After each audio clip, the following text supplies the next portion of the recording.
Welcome to the Ward 5 Budget Town Hall meeting.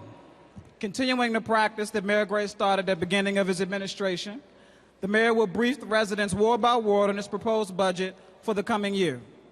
I'm pleased to have this opportunity to introduce the mayor as he presents the fiscal year 15-year budget tonight. I believe you will see a budget that is fiscally responsible, that makes a historic investment in public education, leverages the district's continued strong fiscal stability to build on earlier investments in affordable housing and workforce development, and improves the quality of life for all district residents. So without further ado, please welcome our mayor, Vincent C. Gray.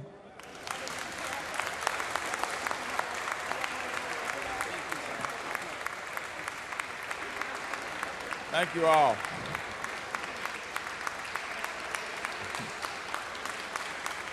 Thank you. Thank you very much. Thank you.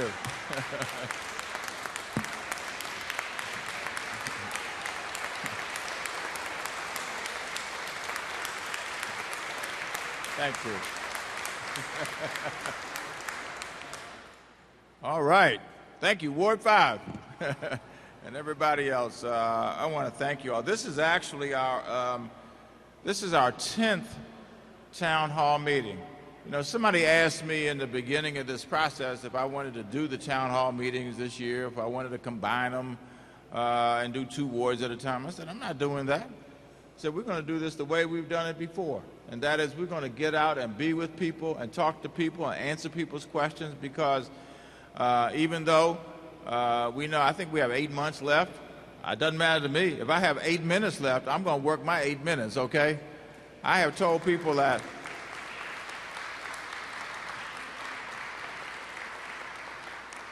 I just can't. It's just not in my DNA to pick up a paycheck and feel like I did nothing for it. I can't do it. And so however much time we got left, and whatever there is to do, we're going to work to be able to make it the most productive that we can possibly do. So, Ward 5, I'm glad to be here tonight. And we got, again, over these next 8 months, we're going to work very hard in order to be able to continue our city moving forward, because our city is doing very well, ladies and gentlemen. I had the mayor of Atlanta in my office earlier this week. And he's really good. I don't know if you all know of or know Mayor Kasim Reed. He is really an excellent mayor. And he stopped by because he wanted to talk. He's on the board of Howard University. And he wanted to talk about Howard University Hospital and some other issues. And about 20 minutes into the meeting, he stopped and he said, how have you all done this in the District of Columbia? And I said, done what, Mayor? He said, this city is on fire. He said, we need to know how you all have done it so that we can emulate that in Atlanta and other places across the nation. So, you know, on those days when we know that there's still more to be done or things that we haven't done, we also need to stop and take credit for what everybody has done in the District of Columbia. And this city has it going on, ladies and gentlemen, and don't let anybody tell you otherwise.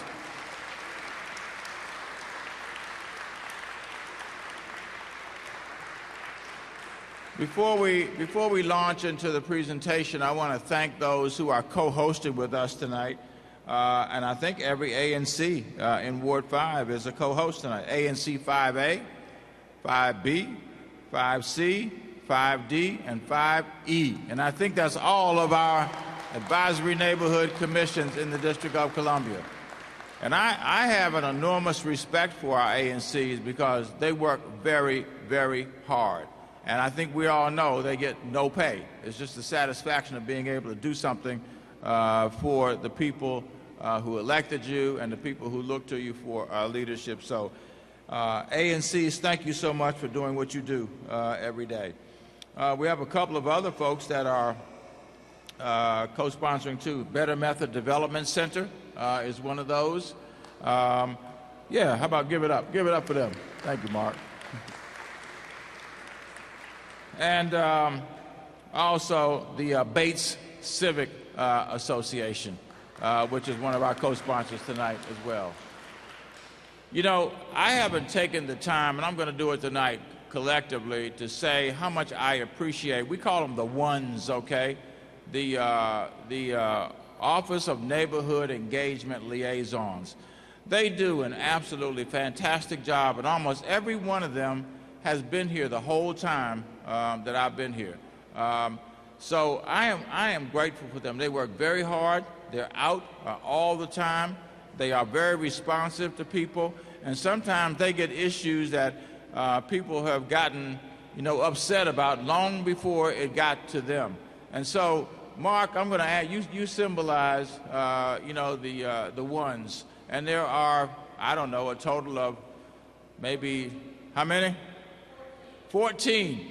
Thank you, Steve, who heads our Office of Community Affairs, and Paco, he's not here tonight, I don't assume. But I want to ask you all to please give a big hand to the Office of Neighborhood Engagement Liaisons for the work that they do.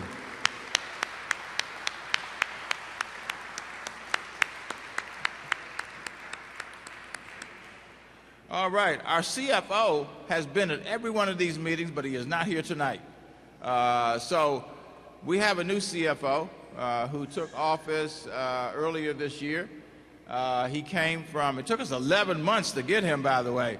Dr. Gandhi was gracious enough to stay on for another 11 months after he announced his retirement, and we were happy for that. Our new CFO, Jeff DeWitt, came from Phoenix, Arizona. He has a national reputation for the excellence of his work, and I know I am, and a lot of other people are glad that he chose to come to the nation's capital, to the District of Columbia, to be able to continue us on a path that we've been on. So I am excited about that, and I appreciate it. I'm sorry he's not here tonight. The theme of this year's budget is keeping promises, and that is exactly what we are trying to do in this. And we will take questions afterwards, unless you really have a burning question as we go along. We'll be happy to take that as we move along as well. But we made a number of promises when we came into office in 2011, and we've done everything we possibly can to try to keep those promises. And some of that you will hear about tonight, and some of that you already know. One of the things that we promised is that we were going to be able to, this year, when we came in office, we said we were going to restore fiscal responsibility, and we are continuing that with this budget. This is a structurally sound budget. And what does structurally mean? Structurally sound? It means it is a budget that doesn't spend more money than is coming in the door. It means that we are not going into the bank account of the District of Columbia in order to balance the budget.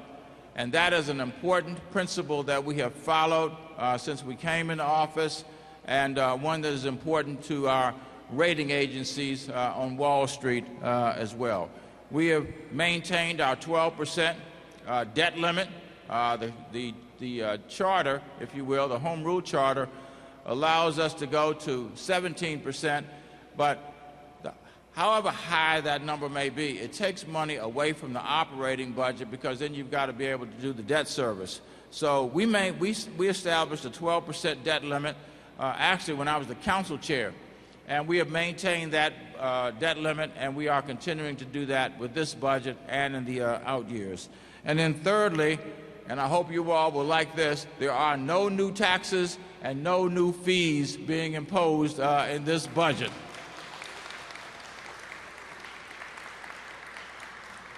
The next chart, we call it Gandhi's chart.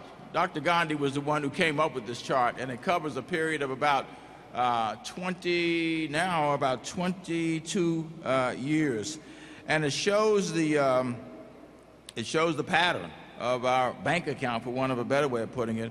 Back in the early to late 90s, the District of Columbia not only had nothing, we were actually in huge debt. If you notice, we got down, when we hit rock bottom, we were down to $518 million in the hole. Anything below that black line going straight across the chart means that is a deficit. And then we had a period when Anthony Williams was the mayor we went up significantly. We reached the point of having $1.5 billion in the bank, and then we hit a period thereafter when the bank account went down, when the city and the then administration was using the bank account in order to balance the budget. And when my first couple of weeks in office, we went to New York to meet with the rating agencies, and we were told in no uncertain terms that you guys are on a slippery slope. You're on a perilous path. And you're lucky if you don't get downgraded by the bond rating agencies. And we didn't, because we made some promises, and the promises that we've kept. And in addition to that, we unfortunately were put on negative outlook, which means that we were on our way to being downgraded. And so we have worked since then. You see, from 2010, 2011 going forward, we have worked hard. We have had surpluses each one of those years, and we now are back, I would say, in the good graces of the folks on Wall Street. And if you look at the ratings across the bottom, we actually got an upgrade last year from Standard & Poor's. We went from A+ to AA-, and we're hopeful that in the next couple of months that the other rating agencies may consider us for an upgrade. But the fact of the matter is now, the bank account that we have is the largest in the history of the District of Columbia. We have $1.75 billion in the bank at this stage. Now, don't ask me the question, why don't we spend it all, okay? Because that would take 2 hours to get into. A lot of that money is spoken for in a variety of ways, but there is no state, there is no city in America that can boast the fund balance, the bank account that we have at this point, and we hope that we can continue to build on that through this fiscal year. Now, the next slide talks about the baseline budget. The baseline budget basically helps us understand if we're going to do the same things next year that we did this year, what is it going to cost? And when we started, the first budget that we did ourselves, we had a gap between that number, the number to do the same things that we had done the previous year, and how much it was going to cost was $322 million. The following year, we had reduced the gap, and we closed the gap at a 322. The following year, we had a gap that was projected to be $172 million, and we closed that gap. The next year was projected to be $79 million, which was obviously coming down. And this year, going into this year, we had a projected gap of only $2.7 million, which is virtually nothing, ladies and gentlemen. And we got some very good news from the Chief Financial Officer in February. He told us that we could expect another $139 million of new money coming into the District of Columbia, and we have invested that in some very important things, into education and housing in this budget that we think will continue to move our city forward in some very important areas. The budget for this year is approved at $6.35 billion, and we are now about, what are we, about almost 8 months? Well, we will be by the end of May. We'll be 8 months into the fiscal year. And that budget is $6.350 billion of our local money, the money that we raise ourselves. How many people in here know what local money is? Good. How many people couldn't care less what local money is? You're just thinking about the budget. And nobody's going to raise their hand on that one, right? Well, the local money is the money we raise ourselves. In fact, that is one of the sticking points that we are involved in with budget autonomy, and that is, why should we have to ask the Congress for approval to be able to spend our own money? We ought to be able to do that ourselves. The total budget, as you will see shortly, is almost $11 billion, but 2/3 of that money comes from money that you raise. Anybody want to guess where that money comes from that we raise? Anybody have any thoughts on that one? Now, you better know, Ken. Where? Parking tickets, that's true. But you know what? We got three biggies, and parking tickets and movement violations are are one of them, but it's not among the three biggies. Anybody know what the three biggies are? Bees? How about property taxes? Property taxes? How about when you go into a store? Do you pay stuff on tax in a store? That's called what? Sales taxes, that's right. And then there's one other one that I know everybody who lives in the District of Columbia knows what this is. The what? The bag tax. No, the bag tax is committed to cleaning up the Anacostia River. When you get your check, what's taken out of your check? What is it? Income taxes, that's exactly right. And we have federal taxes taken out, and we have D.C. taxes that are taken out. Unless, of course, if you live somewhere else, and in which case, if you live in Maryland, the money is taken out and given to Maryland. But we can't do that with the other guys. We don't have that kind of authority. In any event, that's where the money comes from. So we have what, Eric? 2.3% represents what?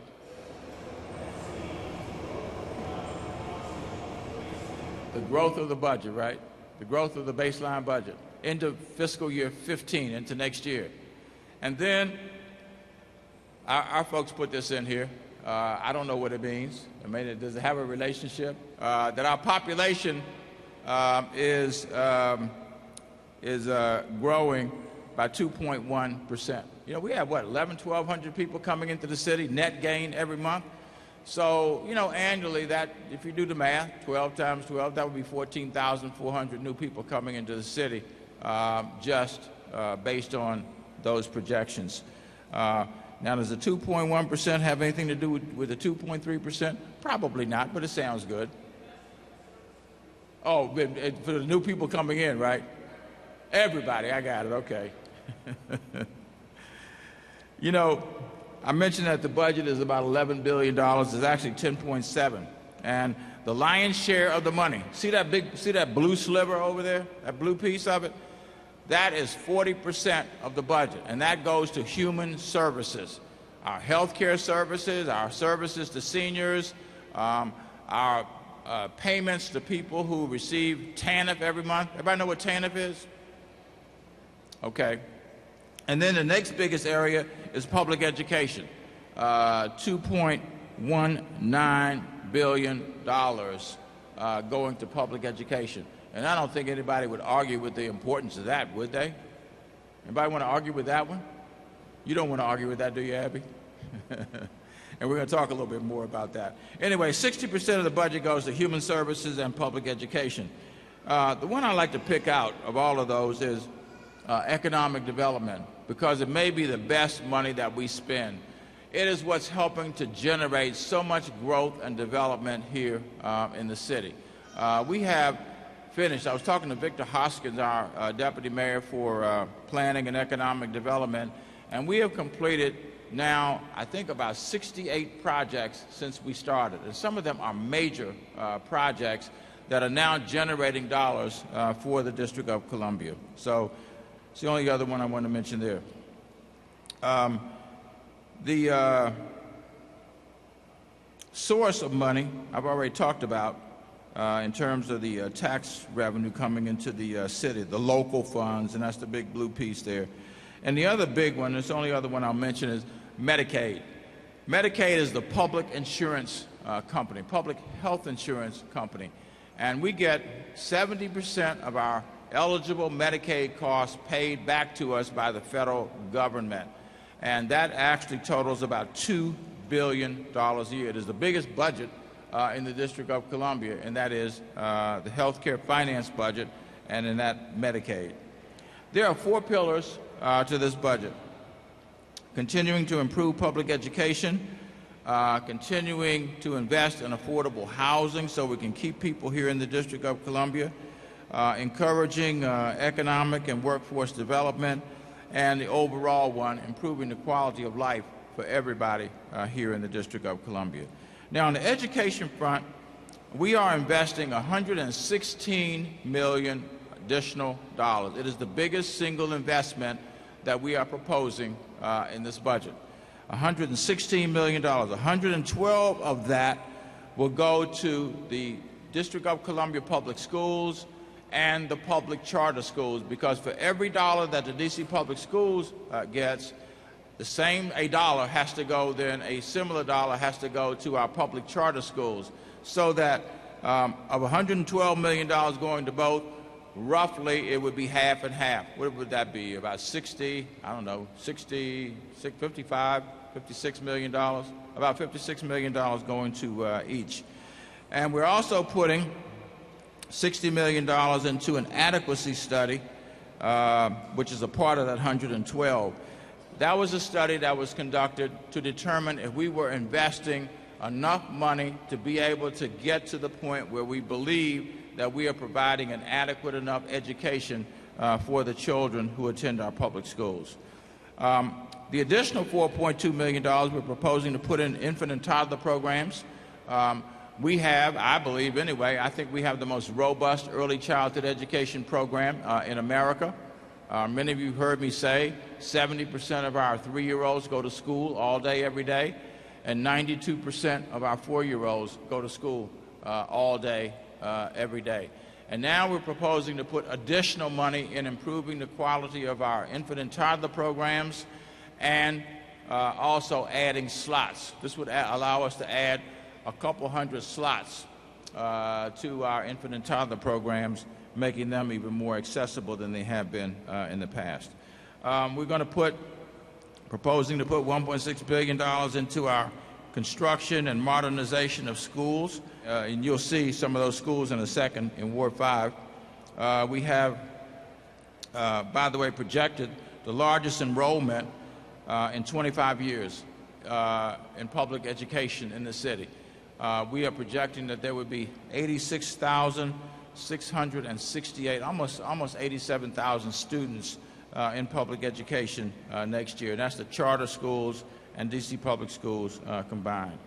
We are proposing to put $5 million into more nurses in our schools, and I think this would give us a nurse in every school. Is that right?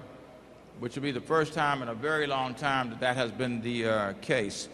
We're also proposing to put enough money so that every student in our middle school will have an exposure to technology, algebra, at least have a foreign language, art, physical education, as well as music, and that has not been the case well, maybe ever. We also, how many of you all remember when we had vocational education here in the city? And there are a lot of people, I go to a lot of meetings where people ask us what happened to vocational education.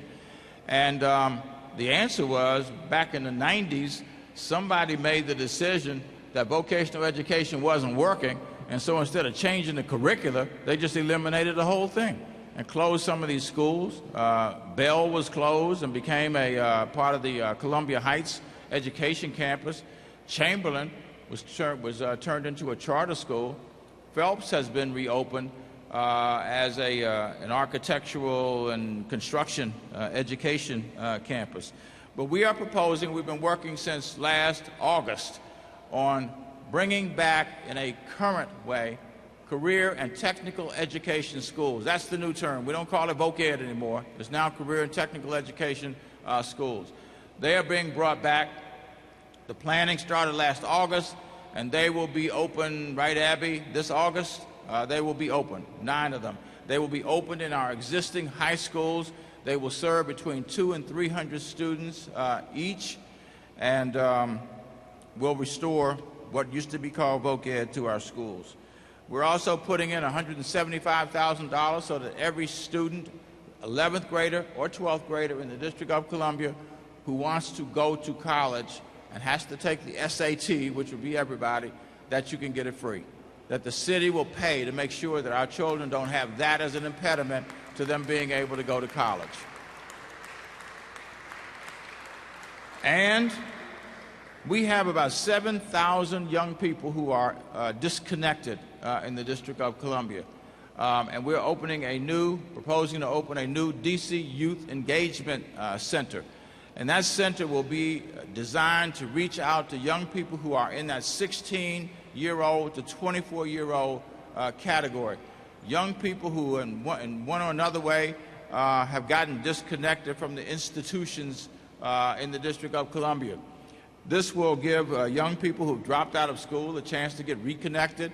Those who need training in order to be able to have the skills to go to work can get reconnected. This is a brand new endeavor in the city, and one we hope will start to help bring back some of those young people that we've lost who simply couldn't find themselves in school. And by the way, obviously this will connect with our career and technical education programs as well. And those CTE programs are going to focus on three areas. They will focus on information technology. They will focus on the career ladder of construction jobs, and they will focus on hospitality. Anybody know why those three were selected? Anybody want to guess? Actually, it's pretty simple, because that's where the jobs are growing in the District of Columbia. And it would make sense to train people for jobs that actually will exist, right? And that was one of the problems with VOC-Ed in the past, that people were being trained for jobs that didn't exist here in the city. We're going to continue to invest in truancy prevention. We're investing $1 million in that, $400,000 in a public library program called Sing, Talk, and Read, and $1.3 million increase, which is really an inflationary increase in the University of the District of Columbia. And I'll come back to UDC in a second. We also are investing citywide $404 million this year in the school modernization program, $174 million in high schools, $20 million in middle schools, $116 million in elementary schools, and then for general improvements, about $94 or $95 million. Some of our schools need ADA upgrades, and that will help us do some of that this summer. Now, just so you know, in Ward 5, there are a number of schools that are being invested in or proposed to be invested in this budget. One is Spingarn. You know, Spingarn was closed several years ago, and we want to reopen Spingarn as a career and technical education school. And there are those who said, you know, well, that's fair game. You know, we don't know how many students will go there, and it's closed now. Why are we putting money in that? Blah, blah, blah, blah, blah. Well, the failure to invest in these ways is what leads a lot of our kids not to be able to find themselves. So this Spingarn is in Ward 5. It is a historic high school. It is historic. As a matter of fact, we had any basketball fans in here? Did you all know we don't have with the way the Wizards playing, we got 2 basketball fans in here? We got a few more. The Spingarn High School, I think, is the only high school in America that has 2 of its graduates to have been in the NBA all-time top 50. Anybody know who they are? Dave Bing, that's right. Yes. Who said Elgin Baylor? That's exactly right. Elgin Baylor, who, by the way, was working. How in the world did Elgin Baylor last all those years with the Los Angeles Clippers, man? I can't figure that one. He was a general manager, right? Working for that dude out there. I don't know. I mean, he must have an iron skin or something to be able to tolerate that. Anyway, he's one of the greatest basketball players ever. So we need your help, Ward 5. You need to help us be able to move with the plan, to be able to support this budget, to support Councilmember McDuffie, to be able to make sure that Spingarn stays in this budget and doesn't become fair game for somebody else to be able to use for whatever their pet project is. Why, if it's slated for Ward 5, why should it go to some other ward? Why should it be invested? Why should the money be picked up? It'll get spent. That's not even the question. But why shouldn't it be spent in Ward 5 on a Ward 5 school that will provide education for our young people to be able to get a job or go on to college when they come out of there?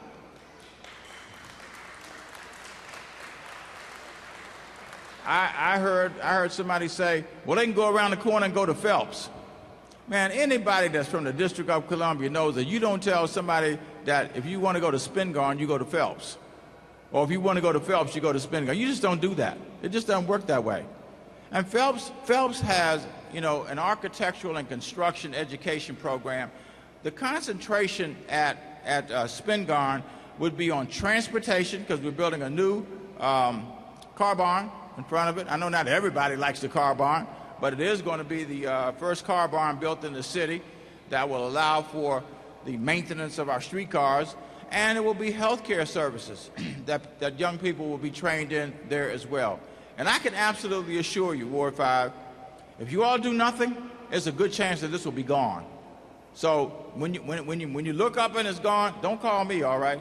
I'm telling you now that there is an opportunity to be able to save this, make sure it stays in the budget, because it is the right thing to do. Our children should have an opportunity to be able to go to a school like Spingarn, and $65 million, $62 million will go to upgrade Spingarn so that it is a school that young people will feel good going to. I don't know how to put it any more forcefully than that. Now, if you have any questions about it, be sure to ask me those questions while we're here tonight, and I'll do my best to try to answer them. Also, we're putting money this year right across the way over there, ladies and gentlemen. Anybody know what that school is? Brookland. Brookland is back. Back as a brand new school. And it's obviously, it's coming along too. We're going to have another $45 million that we're spending, I guess, is it next year? This year. Maybe this year. This year and next year. Yeah, $45.7 million. I don't think we got another $45.7 million worth of work to do over there. At least it doesn't look like it to me. What was that? Interior work. Oh, we're going to do the interior too? Anyway, obviously there's a brand new middle school. Because Ward 5 didn't have any middle schools. Ward 5 now has two. It has one at McKinley, and it has this one that's being built right across the way. Langley, $16.5 million. I graduated from Langley 937 years ago. A long time ago, wasn't it? I went to Langley, yes. It was a junior high school when I went there. Anybody remember Langley Junior High School? Yeah. And some of y'all remember, but you don't want to admit that you're that old, right? I understand. And then Burroughs will get an investment of $13 million. Brown, which is on the same education campus as Spingarn, that's a lower grades, $24 million. And Langdon, which has turned out some really good students over the years. Langdon, an investment of $20.3 million. I think Dr. Thompson's family's children go there. Is that right? Yeah. All right. Second pillar is investing in affordable housing. And we're proposing to put $100 million in affordable housing to try to keep people here in the city. Most of that will come out of the Housing Production Trust Fund. Is that right, Michael? Our DHCD director is here tonight. We are putting $187 million into projects now, 47 projects that are underway, either being preserved or constructed, and we're proposing to put another $100 million in there because we know that there are, 40,000 people who have left the District of Columbia in the last 10 years. And we know the city is changing. The city is changing and changing rapidly, but those people who want to stay here ought to have an opportunity, and that's one of the things that government can do. Government can make investments that buys down the price of housing, that makes it more affordable for people who otherwise would have to leave. Now, the next one is one that I was really glad to work with Councilmember Anita Bonds on. It was her legislation, and I was glad to sign it, and I was glad to be able to fund it in this budget. And what it does is the following. It says three things. It says if you are 70 years of age, and this is helping to keep housing affordable for seniors. If you're 70 years of age, if you don't make more than an adjusted gross income of $60,000 a year, and if you owned a home for 20 years, and we're tinkering with that a little bit, and I guess you all will testify about that tomorrow, Eric, that will give a little more flexibility to it. If you meet those three criteria, you will never have to pay property taxes again in the District of Columbia, because we want to keep our seniors here in the District of Columbia.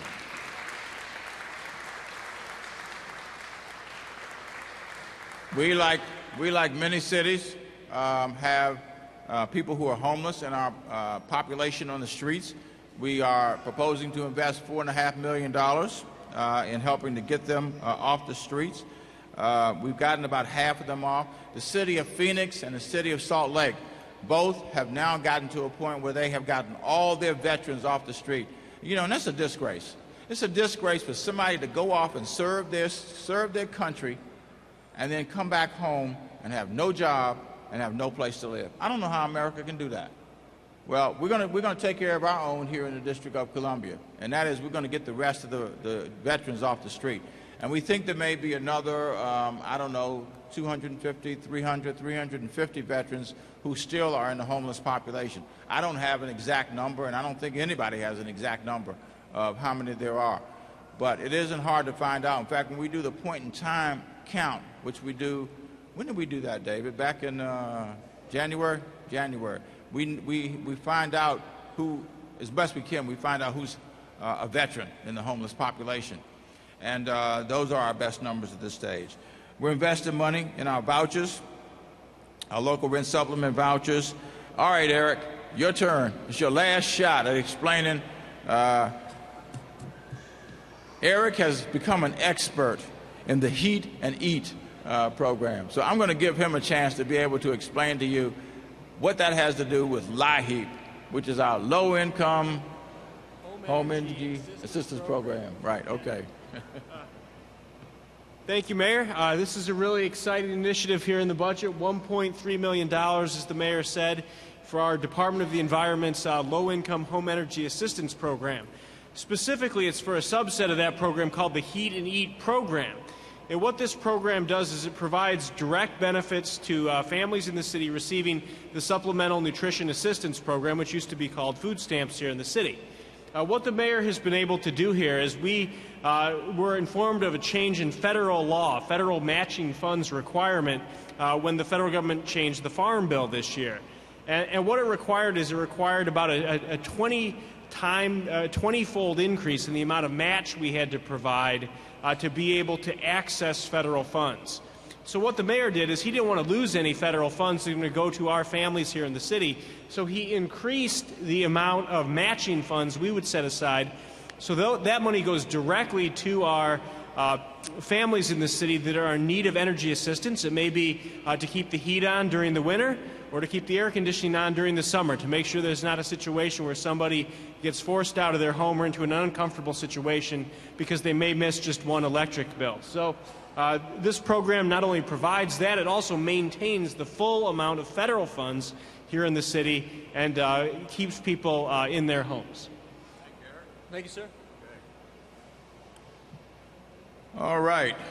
In addition to that, I think most people know that we've had a lot of families in shelter now, some of them for over a year. A lot of them are D.C. General. A lot of them are in hotels.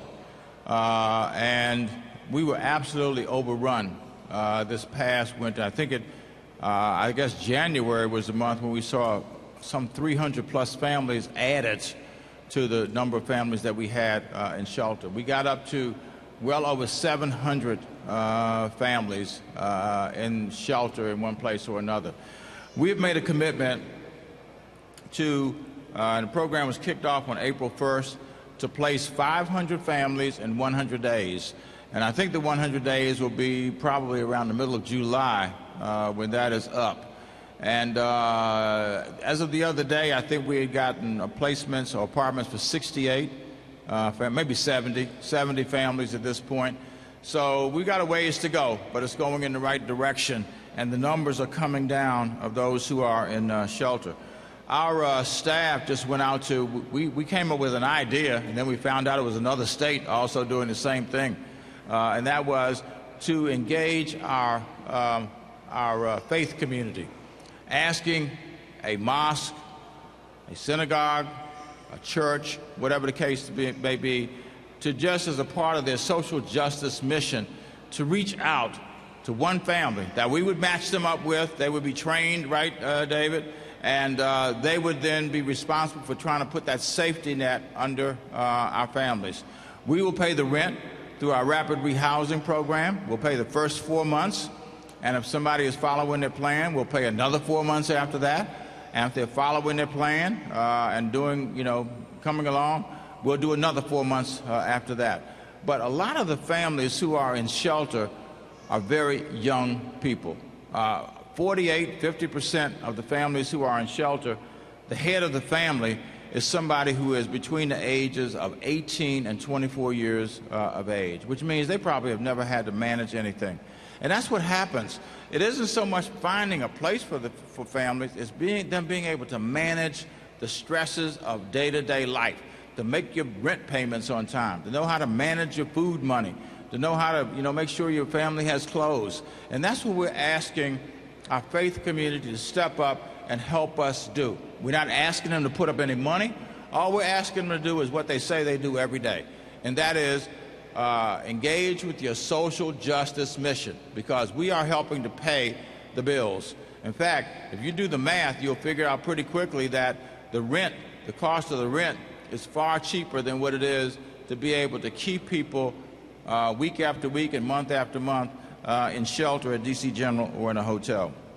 We're also proposing to put money in the HPAP program, which is our first-time home buyer program, a home ownership campaign in Wards 7 and 8, because the percentage of people who own homes in that area of the city is the lowest of any area in the city. So we're trying to stimulate people to think about becoming home owners and having a different kind of stake.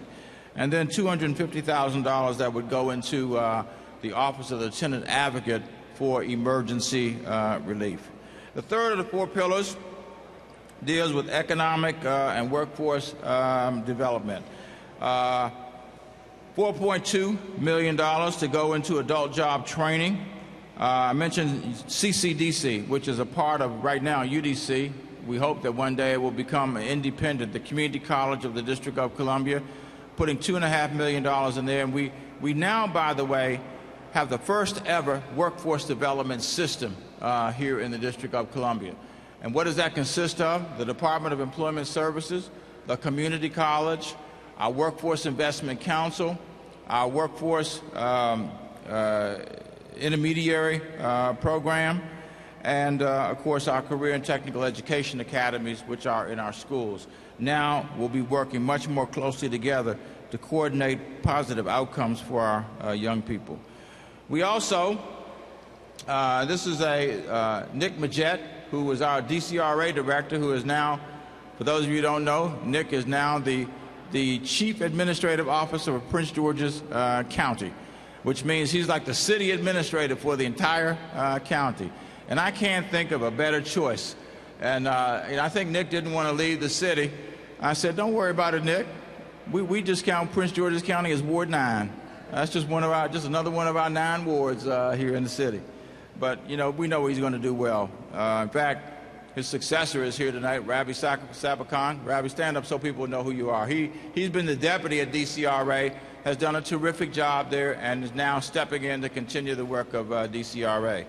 The reason why I bring that up is because one of the things that the Task Force on Regulatory Reform, Business Regulatory Reform, focused on was, how do we streamline the process? And they came up with this idea for a one-city portal. And this will be using technology. You'll be able to go through one pathway and get to 8 different ways in which you can apply for a permit or a license if you need it. It is going to make life so much easier for people who are trying to access getting themselves ready to open a business. And frankly, if you go down to DCRA, a lot of people don't even have to go to DCRA anymore. They can do it online. But if you go down there, what a pleasure it is to be able to deal with DCRA at this point. Nick once told me, he said, Mayor, you know what DCRA, some people say DCRA stands for? I said, no, I don't know what. He said, it stands for Don't Come, Run Away.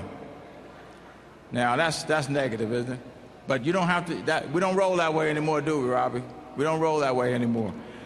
We also are proposing to invest in this budget a lot of money on our major projects, almost $41 million in McMillan, preparing the site for the development that's been promised for years. Continuing the development of St. Elizabeth's, the East Campus. We just had the meeting for the RFP. Are you all aware that we're turning that into a technology concentration? We have Sidlam, which is a French-based firm, will be putting its North American headquarters on the St. Elizabeth's East site.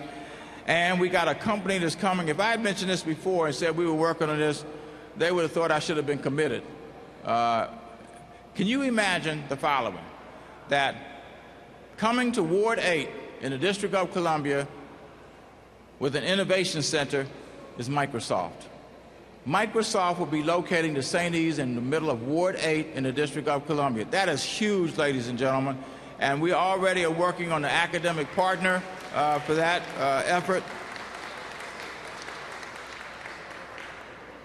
The shops at Dakota Crossing, right here in Ward 5.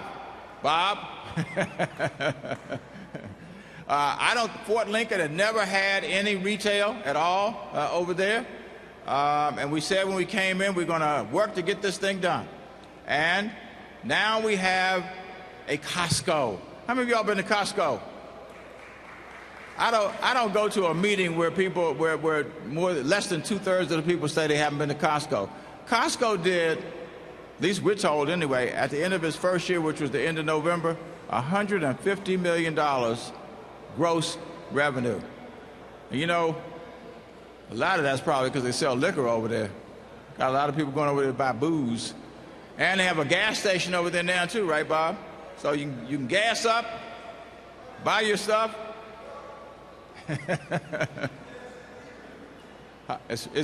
What was that? Cheapest gas in the region. Okay. Cheapest gas in the region. So if you need gas, go over and buy at Costco.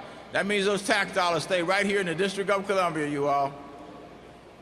In addition to that, we got the Skyland Town Center, which is in Ward 7. We've had the groundbreaking for that, and construction is underway. They're over there capping the utilities at this stage in order to move on with the demolition process and then continued development. Walter Reed, which will be a huge project. That is 67, what's the acreage? 62 acres? 62 acres. The District of Columbia will have half the acreage, and the federal government will have the other half, and what will be a mixed-use development there. And the Southwest Waterfront is underway. That's a long-promised project. It'll be the first phase will be finished in 2017, and it will be mixed use also. New offices, new residential, new retail, new restaurants.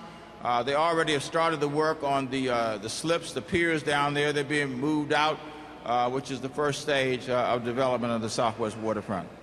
The final pillar is improving the quality of life for everybody. And starting with our seniors, we are putting $2 million into our wellness centers. And what that will do is, one, allow us to expand the hours. You know, we have 5 days a week now. This will increase the number of hours that we have services in the senior wellness centers, and will allow us to start having services on weekends, on Saturdays. So for those who like the centers, you can have even more of an opportunity as a result. And Dawn, I know that's music to your ears since you work for Seabury, right? We're putting almost $500,000 and moving the commodity supplemental food program over to the Office of Aging Services. And we're upgrading substantially our transportation services that will allow our seniors to be able to move more flexibly around the city than they have in the past. We're also proposing to build a new hospital, the United Medical Center, which is the only hospital east of North Capitol Street. We're proposing to put $300 million over several years into building a new hospital. It would be on the grounds of St. Elizabeth's and would be close to the psychiatric hospital there, which is relatively new. It opened in 2010 and will add yet more capacity to our health care services in the city. We're proposing to, for the first time ever, have Medicaid cover transplants people who need transplants and they're Medicaid eligible, they now will be able to get those services supported through Medicaid. And down at the bottom, we're going to continue to invest in infant mortality reduction. We've done a pretty good job over the years, but we still got a ways to go in order to be able to ensure that we are where we want to be. We're also going to do something with TANF. TANF is oftentimes called welfare by people, and I want to thank David Burns for the work he has done with his team at the Department of Human Services to help us get to where we are. They have really, in an excellent way, connected TANF and homeless families, because a lot of the homeless families are TANF eligible, helping them have a different way to access the resources that they need. And also, we are increasing the grant. For the first time in the history of the city, there's a requirement that's been imposed, it's been a federal requirement for many years, that people have 5 years once you get on TANF, and you got to move on after that. But David and the team over there have really worked hard to get people an assessment once they come in, as soon as they get in, and trying to move folks off of TANF into a job long before they reach the 5-year limit. So David, again, I want to thank you for your excellent work with that. We are proposing to increase the grant to people by inflation in 15, inflation in 16, and then in 17, it will go up by 46%, which is where it probably would have been if there had been an increase from 1996 going forward. There have been no increases in the grant.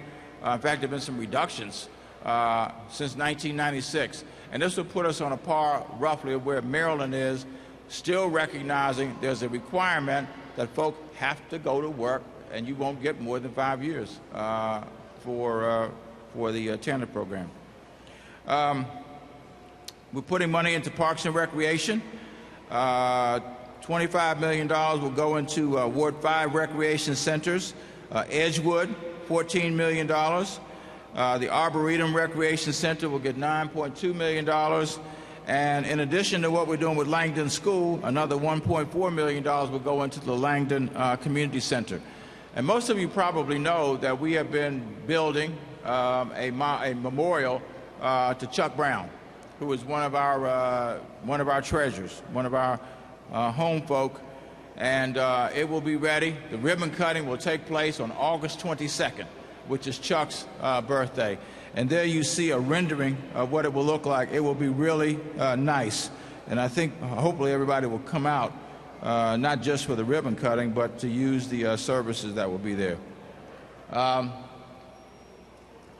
In public safety and justice, there's a lot of money going in a lot of different places there, but the one I'll focus on is almost $9 million for the relocation of engine company number 26 here in Ward 5. Public transportation, we're going to make sure that our metro subsidy is met of $292 million. And we're going to invest over a period of years, that's from 15 to 20, $810 million in the continuing development of the streetcar program, $41 million in a circulator bus garage, and $49 million for new circulator buses. Public transportation, we're investing $154 million in sidewalks, more bicycle lanes, more trails, and about $56 million will go into a streetlight program. We are, how long, Matt, is that going to take? We're going to do 30,000 new streetlights in the District of Columbia. That will be LED, low energy consumption lights. Thanks. This is something we're really excited about. It's going to be about an 18-month contract period where there's a concentrated installation of the majority of the lights that the mayor talked about. We're also installing LED lights as we go whenever we do new streetscape projects, if a street light needs to be replaced. So it's an ongoing effort in addition to the contract that the mayor talked about. Thank you, Matt. All right. As we kind of wind this down, we've got a new procurement system we're putting in place. I don't think Staten is in here. Well, you really want to hear somebody talk with enthusiasm about procurement. listen to James Staten, who's our Chief Procurement Officer. It really is a major advancement. We've been working on this for over a year, and it is ready now. It's being rolled out. He's been meeting with people in the agencies. There will be more staff going into the agencies to help move procurement along. And I think the first stages will be finished in probably by the middle or end of June. Would be the first stages. One other thing I'll mention is, I mentioned this in the State of the District speech, and that is, we are developing an expanded parental leave policy for employees in the District of Columbia. And it means that when folks have a baby, that the principal parent, obviously mainly the mom, would get up to 6 weeks of leave, of paid leave, in order to be able to bond with the baby. And then if it's a father, who would be the second person, obviously, the father can get up to 2 weeks of leave also. This is a big benefit, and one that I'm really excited about providing to our employees, because, again, it's a way of opening the door to say that the district government is a benevolent employer and is going to work hard to make sure that we support family efforts. Autonomy for the District of Columbia. We're continuing to work on legislative and budget autonomy. We're in the courts right now on budget autonomy. It is not an adversarial situation for those who may think it is. The council, the citizens had a referendum that said they want budget autonomy. There's a pathway that's been pursued on that. The council and the executive are now trying to get the courts to rule whether, in fact, the pathway that's been taken is legal. We both want an answer. We both support budget autonomy, and we both hope that we will have an answer to this before this budget process is completed. And of course, there's a dispute about that as to whether there'll be 2 votes, 1 vote, whether it's 56 days or 70 days, and that's what we're hoping to get settled in the federal court. We're proposing to hire a new statehood commission director, putting that position in place for the first time, and $100,000 that we will invest in the statehood delegation. The next one is, there's a lot of tax changes that we're proposing for the better. We're not increasing people's taxes, but we're proposing a new tax bracket for people who make between $40,000 and $60,000 a year. The tax percentage to which they would be taxed would go from 8.5% down to 7.5%. So think about that when you put it together with the program I talked about earlier. For people who are $60,000 or less, if their earning capacity is less than $60,000, they would pay less in income taxes, and if they qualify for the property tax program, they wouldn't pay any more property taxes in the District of Columbia. Another way of helping to keep people here. The last thing I'll mention is this, and then we'll take any questions that you all may have, and that is, we never have enough money to fund everything. And so we have a wish list, a priority list. We have listed the 20 things that we would propose to fund if we get more money, and that's a possibility. There'll be another revenue estimate in June, another one in September, and then one in December. And if that should come up with additional money, then we would just go down the list, whatever it winds up being after the budget process is done, and fund those things that are on the list to whatever extent we actually have money to be able to pay for it. So that's the budget. Before we go further, anybody have any questions or comments? The acoustics in here are rough, aren't they? There you go. Is the $14.4 million in the 2015 budget for the Edgewood Recreation Center, the new recreation center, is it going to stay in the 2015 or be moved to the 2019?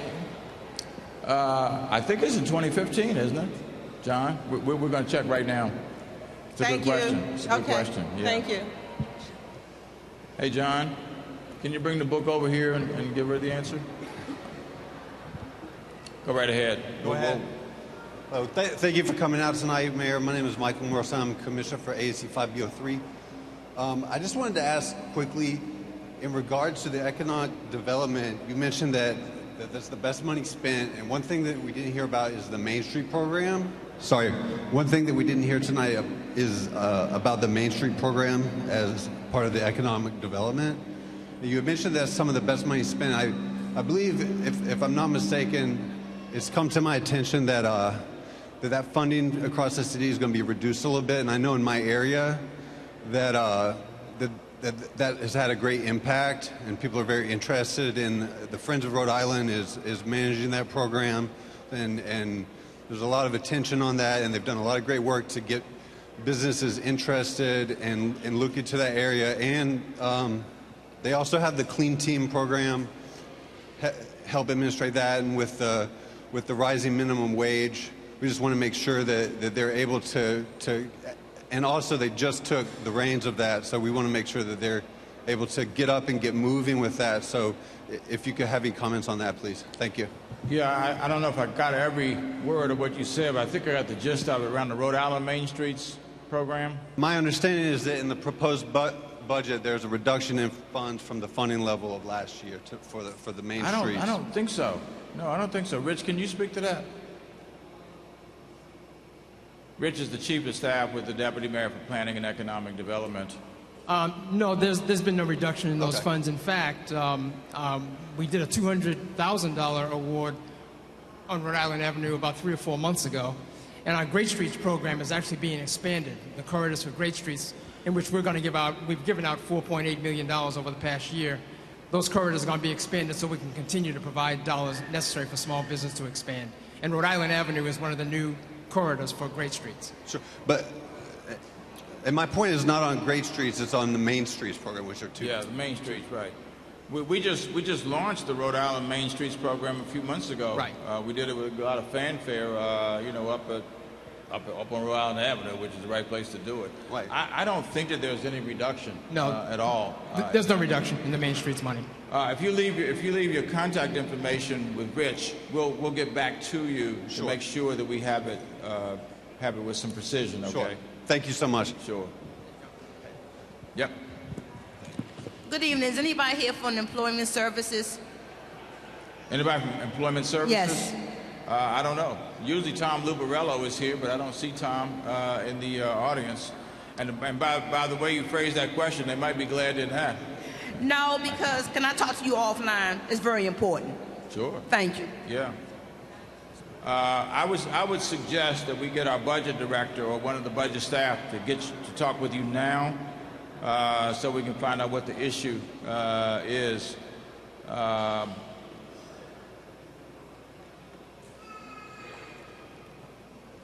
He's coming around. Can you meet him in the back of the room? There we go. Okay, who is next? Hi, good evening. My question is the $30 million that I know was for FY15 for the arts or the creative economy. Can you explain to me if that's actually moving forth? I see an additional $10 million. Is that on top of the $30 million that was already slated? I don't think so. I don't think it's an additional $10 million, is it, Rich? I think the creative strategy is about to come out, right? Yeah. Isn't it coming out in June? So it will talk about the dollars largely that we have now, but I'm virtually certain that there's not another $10 million. Eric, you want to speak to it? For arts this year, what the mayor was able to do is we had money in the capital budget in previous years, but there were some restrictions on that. You could really only use it for art in public buildings. So it wasn't getting out into the community to organizations that wanted grants. So what the mayor did this year is he took that $5 million and actually put it in the operating budget this year. So he had to find $5 million out of operating money, and that's going to really help get those grants out the door a lot faster into the community. Now, the mayor also wanted to put additional money to the arts. We just didn't have enough revenue. So the $10 million that you see there is on the revenue priority list. But, we're really hopeful that we do get revenue in. We got $139 million in February. We're keeping our fingers crossed that we do get more money coming in this fiscal year, and we can provide additional funding for the arts. So we want to make sure that everybody's advocating to keep that on the list, and we'll hope for good news on the revenue forecast. Thank you. The $5 million that Eric was alluding to was in the capital budget for public art. in the past. And we've now moved all of that over to the operating budget, right? And then I'm looking at the wish list, the third page. It's $10 million, number 16 on the third page. If there were to be additional money, which we hope there will be, it would provide $10 million more. But that money doesn't exist yet. I mean, I'm not going to leave that. I'm on the task force for the Creative Economy Strategy that's going to be released in June. So with that, is that going to be managed out of DEMPED and it's going to come out of their budget? Because this art money, it sounds like, will be Arts Commission for the grants. So what is the process for that with what we're getting ready to deliver with our strategic initiatives and priorities for that? How would that be managed and how will we be able to move that forward with the action items?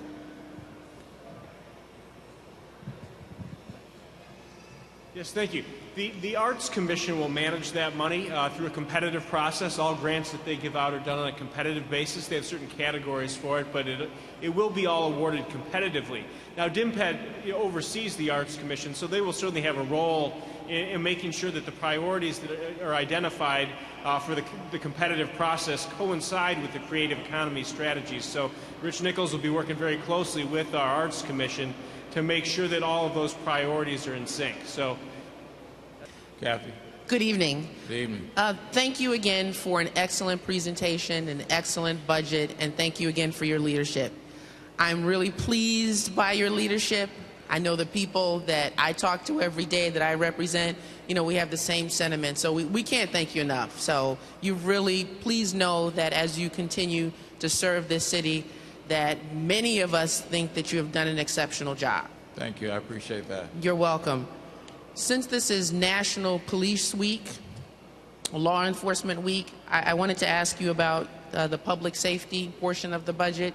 Does any of that allotment include any incentives, pay increases, or specific incentives for our law enforcement personnel? Yeah, there are pay increases for police and fire.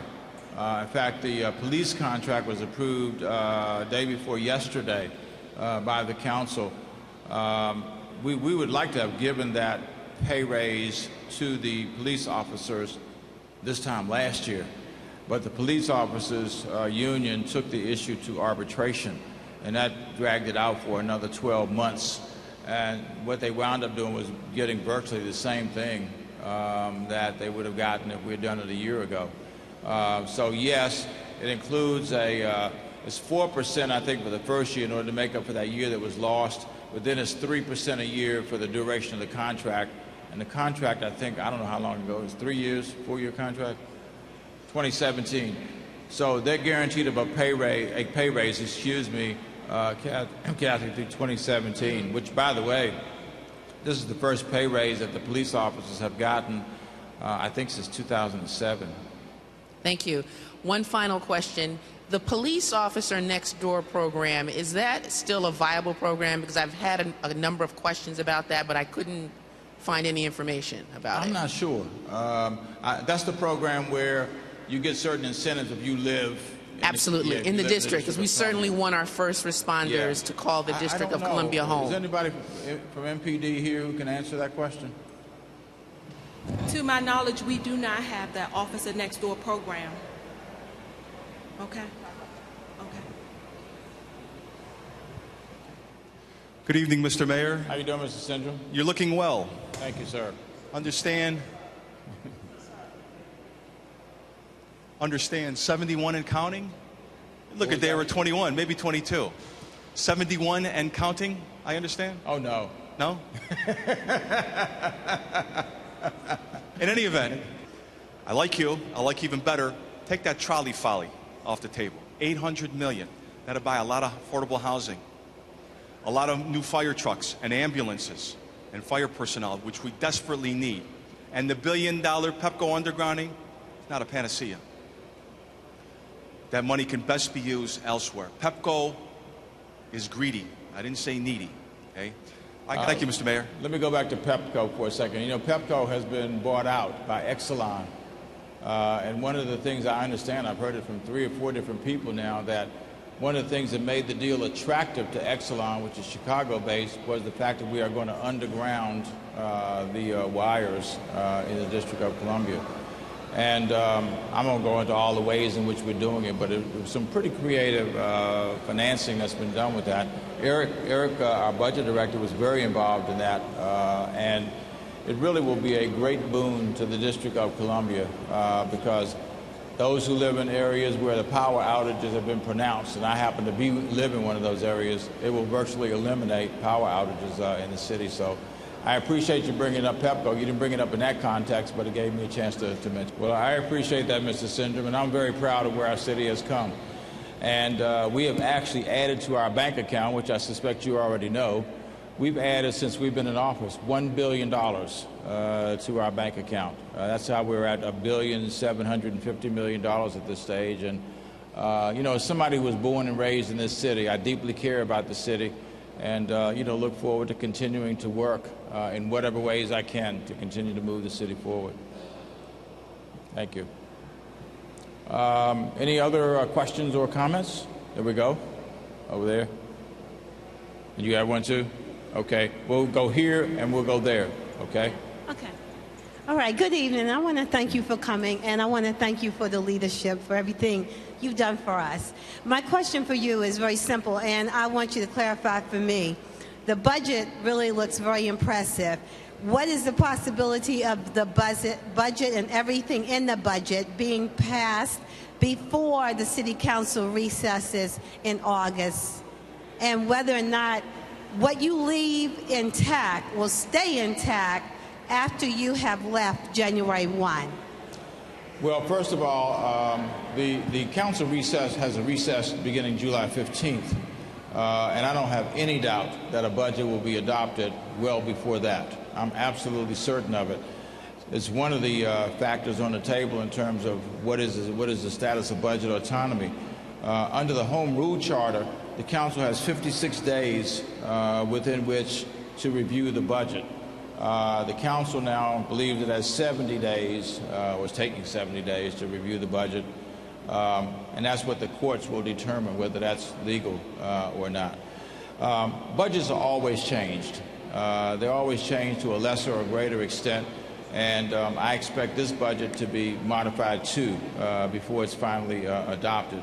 The extent to which it's modified, I have no idea at this point. We'll be engaged in discussions with the council over the next several weeks to see where we land up. And the extent to which that budget stays in place after, after the transition, I can't speak to that either. You know, obviously, I think it is a good budget. I think it addresses the needs and priorities of the city, and I certainly hope that it will remain in place. I mean, I don't know how anybody could argue with investments in education or investments in trying to keep our city's housing as affordable as it possibly can. Those are the two principal investments, and I certainly hope that they stay in place because they are so important to the future of the city. You're welcome. We had you got a mic? Good evening, Mayor Gray, and welcome to our neighborhood.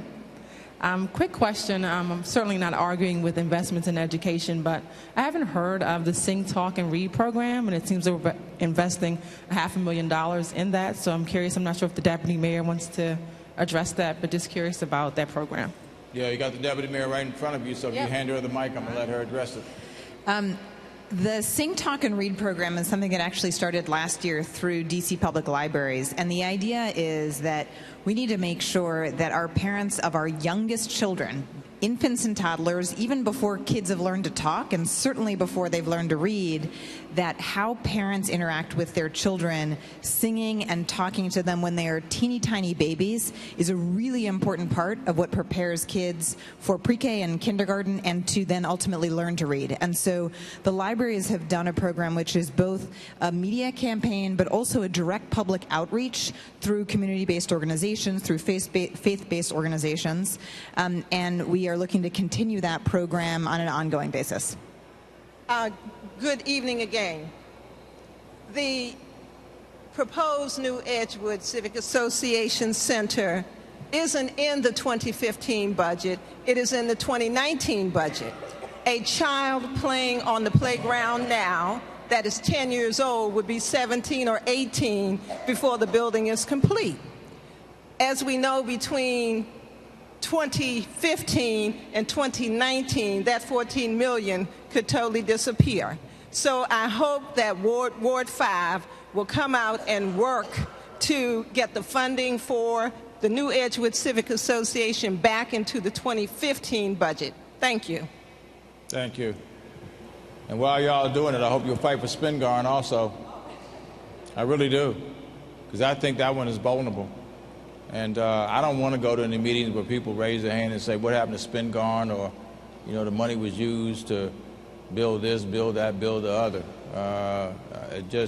Because one thing you can count on is that if something gains something at the end of the day, it did it at the sacrifice of something else, because there will be there's no additional money that can be added unless somebody came up with a tax proposal, and I don't think you're going to get anybody proposing any new taxes. That'd be like putting a noose around your neck at this stage to me. So whatever money is on the table at this stage is the money that's going to be on the table. And so if something gains, you can be doggone sure there's something lost in the process, because it's a zero-sum game. All right. Thank you all very much for coming out. And this is, we're going into the final weeks of budget approval. Thank you all very much. I appreciate it.